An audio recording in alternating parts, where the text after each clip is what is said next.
On aime dans le club vous faire découvrir des disciplines en tout genre. Ce soir, on s'intéresse à une activité qui connaît un engouement sans précédent, c'est le High Rocks. Dans les salles de sport, souvent, vous le savez, on divise les athlètes en deux camps. Il y a ceux qui font la muscu et puis il y a ceux qui font le cardio.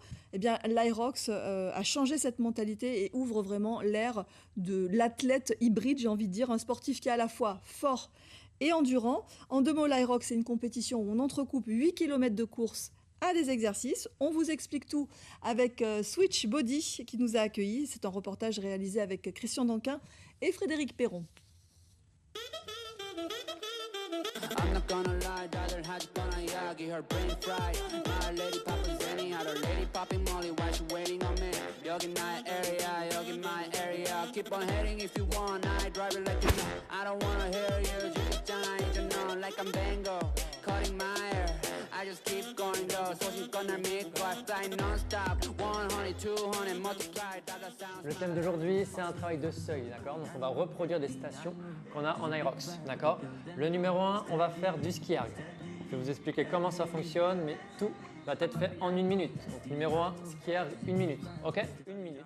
Le High Rocks, ce n'est ni un circuit de fitness banal, ni du cross-training. C'est un défi qui combine des exercices couplés à une course de 8 km. Le chrono à tout le monde, ok? 1 minute. C'est beaucoup 1 minute, on pousse fort dans les jambes. Ensuite, hop, wall ball, je pousse dans mes bras et dans mes jambes pour lancer le ballon contre le mur, ok? Et ensuite, on va faire les farmer walk, venez avec moi. Et on marche.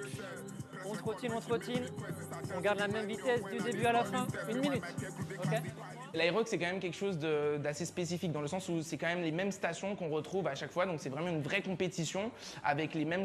C'est comme un gros challenge où on essaye de le réaliser le plus rapidement possible. Alors que c'est vrai que le CrossFit, tu vas avoir plusieurs WOD, ça va changer en fonction des exercices. Et c'est vrai que le CrossFit a tendance à être un petit peu traumatisant sur les articulations avec des mouvements d'haltéro. Et finalement, l'Aerox, ils ont permis en fait une accessibilité en enlevant justement tous ces mouvements d'haltéro. Chaque kilomètre de course est interrompu par un atelier appelé station. En tout, il y en a 8 et aujourd'hui on va s'entraîner sur plusieurs d'entre elles. Le ski erg reproduit les mouvements du skieur, c'est à la fois cardio et ça permet de travailler le haut du corps. Chaque exercice dure 1 minute et on enchaîne la course. Ensuite, on passe à la station suivante. Course, force et dépassement, voilà les grands principes de l'Aerox. Vraiment, ce qui est intéressant avec ce sport, c'est que on va travailler notre cardio, donc notre endurance à long terme. On va aussi être capable de maintenir des efforts courts, vraiment sur des petites périodes, mais avec beaucoup d'intensité. Et finalement, on va aussi faire de la musculation, parce que tu comprends porter les charges, ça travaille vraiment tous les muscles. Là, j'ai fini ma session, je crois. Là, tu as fini la session. Félicitations. Descends un peu plus bas. Autre exercice imposé, le wall ball. On lance le ballon sur une cible haute tout en exécutant un squat. Cela demande force et concentration. L'Aerox, c'est relativement bien. Ça te permet de travailler le cardio, la partie musculaire également. Après, bien évidemment, l'exercice n'est pas très bien maîtrisé, mais avec de l'entraînement, je pense que ça peut être quelque chose de pas mal. Et puis c'est bon, avec le renforcement musculaire, etc., on peut arriver à quelque chose de bien quand même. Le Aerox met à l'épreuve à la fois l'endurance et la force. Pour Kelly qui n'est pas très cardio, le défi est de taille. Alors, il faudrait beaucoup d'entraînement pour participer à l'Aerox. 1 minute pour faire Mais 200 moi, mètres. me concernant, je n'ai pas beaucoup de cardio, donc ce serait très compliqué pour moi. 200 mètres, et Mais après, c'est je très fais une développée intéressant. couché. Donc, deux exercices Parce que c'est un complètement grand parcours qu'on fait et Ça va être assez intéressant. il faut beaucoup d'entraînement quand même. Allez Simon, on trottine un petit peu, on accélère le pas.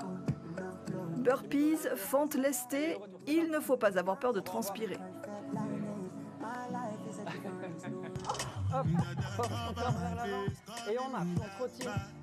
Serre les poings, serre les poings. Tu marches, engage tes abdominaux, demi-tour ici, et on retourne. Allez, c'est parti. On a encore 3 allers-retours à peu près, envoie. Serre bien les poignets. Bref, sportifs aguerris ou débutants, on peut tous s'entraîner pour l'Aerox et parvenir à se dépasser. Allez, on y va. Et tu souffles bien, n'oublie pas de souffler.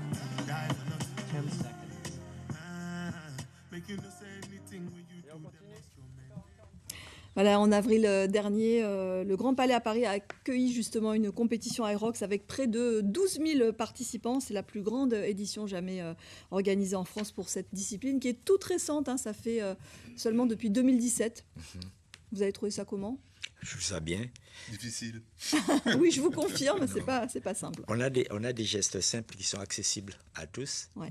Et puis, il n'y a pas de technicité particulière. Donc, c'est une façon d'entrer. Il faut oser le faire. Bravo.